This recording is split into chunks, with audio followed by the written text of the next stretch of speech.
کو معلوم ہے کہ سب چیزیں مل کر خدا سے محبت رکھنے والوں کے لیے بھلائی پیدا کرتی ہیں، یعنی ان کے لیے جو خدا کے ارادہ کے موافق بلائے گئے۔ کبھی کبھی میں سوچتا ہوں کہ ہم کلام کو کس طریقے سے پڑھتے ہیں اور کس طریقے سے، کبھی بھی کوئی ایک آیت لے کے آپ اس کا مطلب سمجھ نہیں سکتے ہیں۔ اب یہ جو رومیو کا خط ہے یہ اس طریقے سے لکھا، اگر کسی نے پیدائش کی کتاب سے لے کر مکاشفہ کی کتاب تک خدا کے ازلی منصوبے کو سمجھنا ہے تو میں سمجھ سکتا ہوں کہ بائبل کا جو خلاصہ ہے، جو سینٹر پوائنٹ ہے، وہ رومیو کے نام پولس رسول کا خط ہے۔ اور آپ ایک بات پڑھ کے اس کا مطلب نہیں نکال سکتے جب تک آپ کو پوری کی پوری بات کا نہ پتہ چلے۔ اور آج پرابلم یہ ہے کہ کیوں تفرقے بازی ہے، کیوں لڑائی ہے، کیوں جھگڑا ہے، کیوں ہر شخص دوسرے سے بہتر اپنے آپ کو سمجھتا ہے۔ وجہ یہ ہے کہ ہم ہر طریقے سے شاید خدا کے ازلی منصوبے کو سمجھنے سے قاصر ہیں۔ اس لیے کچھ باتیں ہم لفظی طور پہ کوئی آیت لے کے اس کی وضاحت کر دیتے ہیں اور پھر بہت ساری لوگوں کے لیے وہ تکلیف کا، دکھ کا باعث بن جاتی ہے۔ یہاں لکھا اور ہم کو معلوم ہے ایک ایماندار خدا پرست شخص جو ہے، اور یہ تب وہ کہہ رہا ہے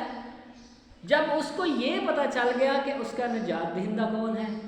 جب اس کو یہ پتہ چل گیا کہ اس کے گناہوں کی مخلصی ہو گئی، جب اس کو یہ پتہ چل گیا کہ اب وہ آدم میں نہیں رہا، جب اس کو یہ پتہ چل گیا کہ اب وہ مسیح میں زندہ رہ گیا، اب وہ خود سے جو بدن تھا، جو آدم کا سب کچھ، وہ صلیب پر ختم ہو گیا۔ یہ اس وقت وہ کہتا ہے جب اس کی نیت روحانی ہو جاتی ہے، یہ اس وقت وہ کہتا ہے جب وہ شریعت کے ان سارے احکامات سے نکل جاتا ہے اور وہ مسیح میں یہ سمجھتا ہے کہ وہ خود سے کچھ نہیں کر سکتا۔ اگر وہ شریعت کو یا ان سارے احکاموں کو پورا کرتا بھی ہے تو صرف اور صرف مسیح یسوع میں رہ کے خود سے وہ خود بدن میں یہ ساری باتیں نہیں کر سکتا۔ جب وہ ان ساری باتوں کو سمجھ لیتا ہے، جب وہ سمجھتا ہے کہ اب میں کسی جسمانی باپ کا بیٹا نہیں بلکہ میں آسمانی باپ کا فرزند ہو گیا ہوں، اس نے مجھے لے پالک بنا لیا ہے، جب وہ یہ سمجھتا کہ اب یہ دنیا کے دکھ، درد، تکلیف جتنا کچھ بھی ہے اب ان کی کوئی معنی نہیں رکھتا، جب وہ یہ سمجھ لیتا ہے کہ یہ دنیا کی ساری خواہشات یہ ان کا کوئی وجود یا ان کی کوئی حیثیت نہیں رہ جاتی میری، جب وہ ان سب چیزوں کو سمجھ لیتا ہے اور وہ ایمان رکھتا ہے اور وہ جان لیتا ہے کہ اب میں خدا کے بیٹے یسوع مسیح کے ساتھ، اس کے ساتھ تخت پر بیٹھ گیا ہوں، اس کے ساتھ رہتا ہوں، اس کے ساتھ زندگی گزارتا ہوں، اور میں وہ جو بطالت کے اختیار میں ساری کی گئی تھی ان چیزوں کا اثر ہوتے ہوئے بھی میں ان میں سے باہر آتا ہوں اور اپنے آپ کو مسیح کی طرح پیش کرتا ہوں۔ جب ان ساری چیزوں کا اسے پتہ چل جاتا ہے، جب ان ساری چیزوں پر اس کا اعتقاد بیٹھ جاتا ہے، جب وہ ان سب چیزوں کو جان لیتا ہے، سمجھ لیتا ہے اور پھر اپنے آپ کو روح القدس کے حوالے کر دیتا ہے، تب وہ آ کے یہ کہتا ہے کہ ہم کو معلوم ہے کہ سب چیزیں خدا سے محبت رکھنے والوں کے لیے کیا کرتی ہیں جی؟ بدن تو ہے، وہ کہتا ہے جب وہ مخلوق، اس سے پہلے اس کا سیکھ و سباق پڑھے تو مخلوقات کی بات کر رہا ہے کہ مخلوقات کمال آرزو سے قراری کہہ رہا، پھر ہم بھی جو حالانکہ ہم خدا کے لے پالک بیٹے ہیں، بدنی طور پر ہم بھی قرار رہے ہیں اس میں، لیکن اس کے باوجود بھی وہ یہ کہتا ہے کہ اس بدن کو یہ بدن ہمارے لیے اتنی اہمیت نہیں رکھتا، یہ بدن ہمارے لیے اب اتنا ویلیویبل نہیں رہ گیا، اس بدن میں صرف ہمیں ایمان سے چلتے رہنا ہے۔ اور جب وہ ان سب چیزوں کو سمجھ لیتا ہے تو پھر وہ یہ کہتا ہے کہ جس طور سے ہمیں دعا کرنی چاہیے، ہم بدن میں کیسے دعا کرتے ہیں ہم سب جانتے ہیں، ہمارے ہاں کلیسیاؤں میں، چرچز میں، خدا کے لوگوں کے درمیان دعا کی اہمیت پر بڑا زور دیا جاتا ہے، ہمیں دعا کرنی چاہیے، ہمیں 4 گھنٹے دعا کرنی ہے، ہمیں 6 گھنٹے دعا کرنی ہے، ہمیں 8 گھنٹے دعا کرنی، ہمیں 12 گھنٹے دعا کرنی چاہیے ہمیں۔ سچ بات ہے کہ ہم جتنی مرضی دعا کریں ہم پیاسے کے پیاسے ہی رہتے ہیں۔ پھر ہم اپنے بدن کو اس طریقے سے تیار کرتے ہیں کہ ہمیں روزہ رکھ کر خدا کے حضور نواز، خدا کے لیے اپنے آپ کو، پھر بھی ہم ناکام سے ناکام ترین شخص